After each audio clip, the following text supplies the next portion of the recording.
মেয়েদের বেজার সাথে সে সাউরি চলে যাচ্ছে তার সাথে। সমাজের সম্পর্কের এক অদ্ভুত ও বিতর্কিত ঘটনা সামনে এসেছে। অভিযোগ উঠছে নিজ মেয়ের স্বামীর সঙ্গে পালিয়ে গেছেন এক শাশুড়ি। ঘটনাটি প্রকাশ্যে আসতেই এলাকায় সৃষ্টি হয়েছে চরম চাঞ্চল্য ও ক্ষোভ।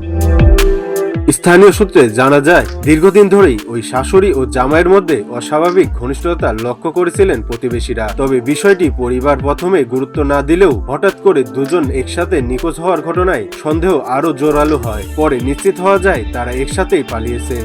অমুক একটা ছেলে আছে, অমুক জায়গায় থাকে, তোমার ফরিদপুরে থাকে, সেনাবাহিনীর ভিতর কাজ করে।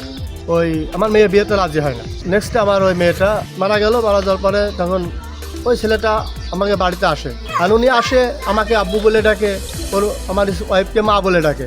লাস্টে এসে উনি এমন একটা দুর্ঘটনা ঘটাইছে তো বলা যায় না। হবজামার সাথে সেই শাশুড়ি চলে গিয়েছে, মেয়েদের বেজার সাথে সে সাউরি চলে যাচ্ছে তার সাথে। মেয়েটা মারা গেল তো মার দোষেই। মা যেখানে কথা কছে মেয়ে সেখানে কথা বলতে বলে, মা মেয়ে তো শিকার না, মেয়ে তো শিকার না, সেই জন্যই তো মেয়েটা মারা গেল।